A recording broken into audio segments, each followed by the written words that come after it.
조합원 동지 여러분, 오늘 아침에 2017년도 집단교섭 합의 소식을 들으셨을 겁니다.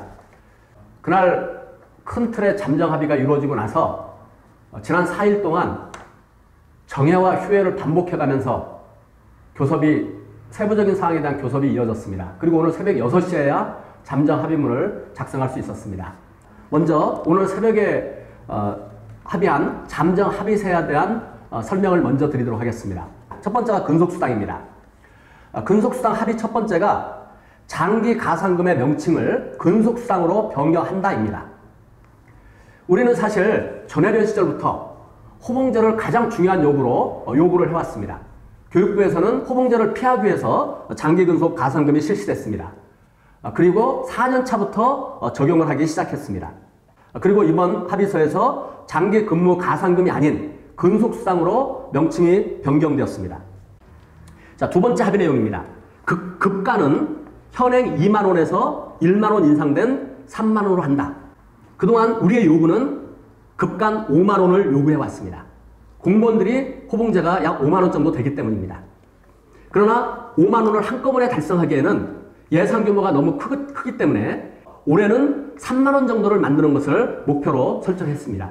그리고 적어도 3만 원 정도는 돼야지 호봉제라고 부를 수 있다라고 얘기해 왔습니다. 다음으로 근속수당은 2년 차부터 지급한다입니다. 만 1년 근속자부터 지급하는 겁니다. 그래서 이 근속수당은 호봉제의 성격을 갖는 거라고 말씀드릴 수 있을 것 같습니다. 근속수당의 네 번째 합의는 상한은 21년 차로 60만 원으로 한다는 것입니다. 현재는 19년이 상향인데 1년을 상향시켰습니다. 상한 제한에 대한 요구가 매우 높다는 건 잘 알지만 아쉽게도 이번에 관철하지는 못했습니다. 내년 임금교섭에서 다시 과제로 넘어갔습니다. 다음으로는 적용시기입니다. 적용시기는 본 잠정합의서 체결일이 속한 월부터 적용한다입니다. 사실 이 문제 때문에 지난 4박 5일 동안 집중적인 교섭이 이어졌습니다. 저희의 요구는 3월부터 소급 적용을 위해서 노력했지만 막무가내였습니다. 그래서 집단교섭이 시작된 9월부터라도 적용돼야 된다는 게 우리의 요구였지만 교육부와 교육청에서는 10월달 체결이니 10월부터 지급해야 된다는 주장이었습니다. 근데 이 소급 시기를 풀어내지는 못했습니다. 그래서 10월 31일 날 최종 합의서를 쓰는 걸로 되어 있기 때문에 10월부터 지급되는 것으로 되겠습니다. 근속수당 항목에서 마지막 합의문입니다. 사실 이 합의문이 가장 큰 쟁점이었기도 했고 또한 가장 큰 합의사항이라고 생각합니다. 최저임금이 시간당 1만 원이 되는 연도에 근속수당 급간을 4만 원으로 정한다. 그 전년도까지는 근속수당 인상 금액과 시기는 비정규직 차별에서 방향해서 노사합의로 정한다라고 합의서를 작성했습니다. 사실 이 조항 때문에 현장에서 많은 의견이 있는 것도 알고 있습니다. 근속수당 4만 원을 최저임금 1만 원이 되어야 하는 단서조항 때문입니다. 최저임금 1만 원이 되기 전년도까지는 근속수당 인상 금액과 시기는 노사합의로 하기로 되어 있습니다. 그리고 별도 회의록으로 최저임금이 8,700원이 되면 35,000원을 하기로 해서 단계적 인상이 가능하게 했습니다. 사실 이게 교육부 교육청과의 교섭에서 가장 큰 쟁점이기도 했습니다. 가뜩이나 최저임금이 큰 폭으로 인상된 것에 대해서 여론에서 말들이 많은데 과연 최저임금 1만 원이 되겠느냐, 그래서 이 합의는 공수표가 아니냐 이렇게 생각할 수도 있을 것입니다. 하지만 대통령 공약으로 2020년까지는 1만 원을 하기로 했습니다. 그리고 우리가 올해 최저임금 대폭 인상에 결정적인 역할을 했듯이 이후 최저임금 과정에서도 우리가 큰 역할을 할 것이기에 저는 충분히 가능하다고 생각합니다. 설령 1만 원이 안 됐다. 그래서 만약에 최저임금이 9,500원이 된다면은 이 합의안에 따르면 근속수당을 4만 원은 아니어도 39,000원이라도 단계적으로 할 수 있는 게 가능한 안입니다. 합의문의 두 번째 항목은 임금 산정 시간입니다. 2018년부터 월 임금 산정 시간은 209시간으로 한다입니다. 사실 이 조항 때문에 집단교섭이 난리가 났었습니다.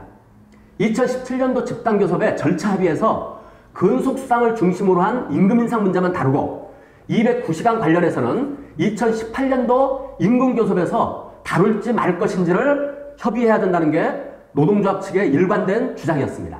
그럼에도 불구하고 교육부와 교육청에서는 209시간을 내년도부터 하는 게 전제가 되지 않으면 근속수당의 인상은 있을 수 없다는 주장을 일관되게 펴왔습니다.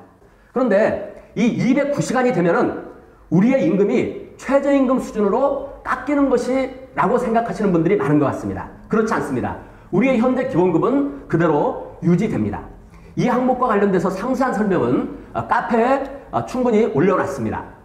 임금 산정 시간의 두 번째 합의문은 2018년에 한해서 월 임금 산정 시간을 243시간으로 산정할 경우 발생되는 최저임금 미달 금액은 보존한다라고 하는 겁니다. 이것은 사실은 근속 경력이 짧은 분들에게만 해당되는 내용입니다. 그래서 장기 근속자분들이 1년이나 7년이나 임금이 똑같아지고 차이가 없는 것에 대해서 많은 문제의식을 가지고 있는 것도 잘 알고 있습니다. 하지만 최저임금과 관련된 사항은 법률적인 사안입니다. 209시간을 합의하는 것을 전제로 해서 근속수당을 우리가 인상시켰기 때문에 근속이 짧은 분들은 손해를 보는 문제가 발생됩니다. 그래서 2018년 한 해에 한해서 보존수당을 지급하게 된 것임을 말씀드립니다. 세 번째로는 기본급과 관련되는 항목입니다. 기본급은 교육부 및 교육청 공통급여체계를 적용하는 직종에 대하여 2016년 대비 3.5%를 인상한다. 단 적용 시기와 적용 제외 직종의 인상률은 교육부 및 시도 교육청별로 정한다라고 되어 있습니다.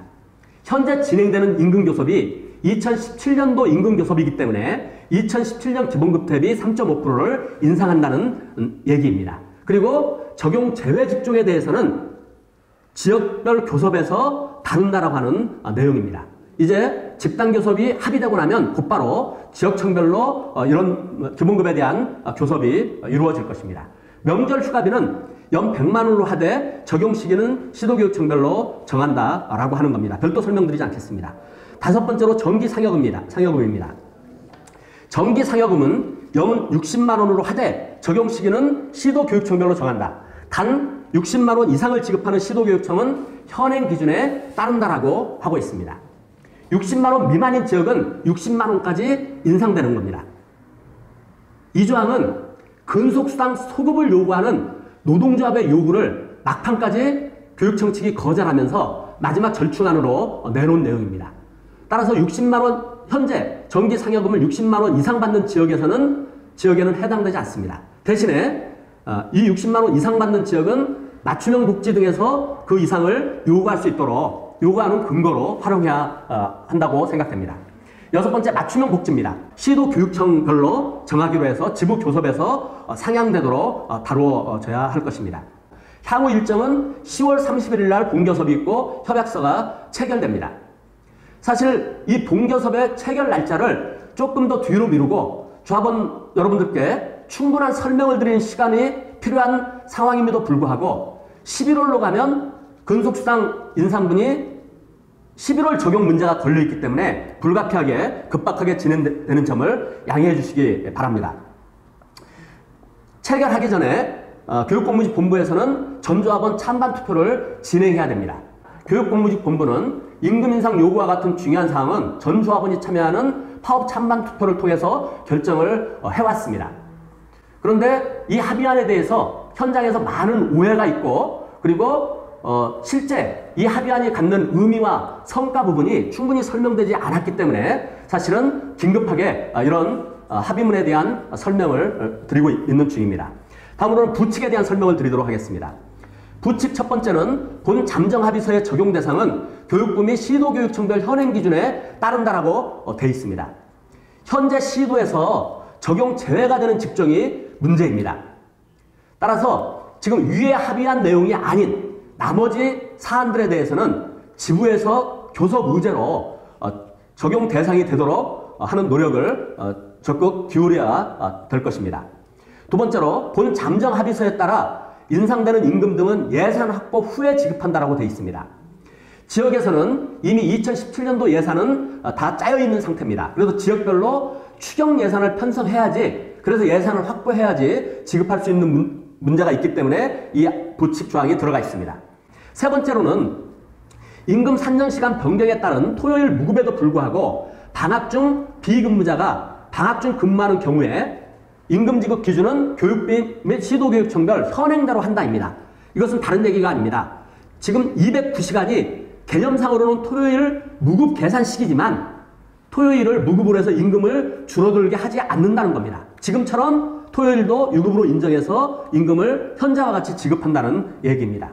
네 번째로 국립학교는 예산 특수성을 감안해서 명절 휴가비와 정기 상여금의 지급 시기를 2018년부터 적용한다라고 하는 겁니다. 이거는 교육부는 좀 특수하기 때문에 지역교육청처럼 추경을 편성할 수가 없기 때문에 현재 가용할 수 있는 예산으로 근속수당은 10월부터 지급하고 대신에 명절 휴가비와 국립에서는 새롭게 신설되는 정기 상여금은 내년에 예산을 확보해서 지급한다는 내용입니다. 다음으로 대표교섭 회의록과 관련된 설명까지 마저 드리도록 하겠습니다. 회의록의 근속수당 관련해서 노동조합 측에서는 최저임금 8,700원 이상 인상되면 근속수당을 35,000원으로 하자는 의견을 제시했다. 사측은 이것과 관련해서 비정규직 차별 해소의 방향에서 검토하겠다고 답변했다라고 하는 게 회의록의 내용입니다. 이 내용은 근속수당의 단계적 인상을 가능하도록 하기 위해서 회의록으로 만든 것입니다. 3만 원에서 4만 원이 아니라 단계를 설정한 것은 매우 중요한 의미가 있습니다. 이 합의 회의록에서 차별 해소의 방향에서 검토한다. 검토라고 했기 때문에 별 볼 일 없는 거 아니냐라고 생각할 수 있지만 그래서 사실 아쉽기도 하지만 우리가 이 35,000원의 단계적 인상을 현실로 만들어낼 수 있는 힘은 우리가 충분히 갖고 있다고 자신 있게 말씀드리고 싶습니다. 마지막으로 이번 합의문이 갖는 의미에 대해서 짧게 설명드리고 마치는 걸로 하겠습니다. 우리가 전해련 시절부터 호봉제를 간절하게 염원해 왔습니다. 공무원처럼 5만 원 정도 호봉제가 되면 완성되는 형태의 호봉제입니다. 이름은 근속수당으로 바뀌었지만 이번에 4만 원까지는 큰 가닥이 잡혔습니다. 따라서 5만 원 호봉제의 교도보를 만들어낸 매우 큰 진전이 있었던 집단교섭이라고 생각합니다. 이러한 집단교섭의 성과는 지도부가 헌신적으로 투쟁한 그것보다는 현장 조합원들이 힘차게 25일부터 진행되는 총파업 투쟁을 조직했기 때문에 이런 성과를 만들어냈다고 생각합니다. 호봉제의 근간을 만든 이 투쟁의 성과는 조합원들의 단결 투쟁의 성과이므로 우리 조합원 동지들께서는 자부심과 긍지를 가져주셔도 된다고 생각합니다. 또 하나, 이번 집단교섭을 통해서 우리는 정말 큰 교훈을 배웠습니다. 243시간, 209시간 임금체계가 매우 복잡하긴 하지만 정말 조합원들과 함께 충분하게 공유하고 소통하는 것이 얼마나 중요한 것인지 정말 뼈저리게 배웠습니다. 이게 부족하면서 현장에서 많은 오해를 낳았고 정말 헌신적으로 앞장섰던 집행부가 불신을 받는 상황으로도 이어졌습니다. 그리고 총파업 직전에 충분한 설명 없이 파업을 유보하면서 많은 혼란을 발생시키기도 했습니다. 향후에는 이런 혼란이 반복되지 않도록 최선의 노력을 다할 것을 다시 한번 약속드리겠습니다. 이번 집단교섭에 대해서 정말 진지하고 냉철한 평가를 향후에 진행할 것입니다. 조합원 동지들께서도 그 평가 과정에 함께해 주시기를 바랍니다. 이번 4기 집행부는 비정규직을 철폐하고 정규직을 완성하는 그날까지 학교 현장에서 비정규직의 차별을 없애는 투쟁에 앞장서서 전진하겠다는 다짐을 다시 한번 말씀드리면서 설명을 마치는 걸로 하겠습니다.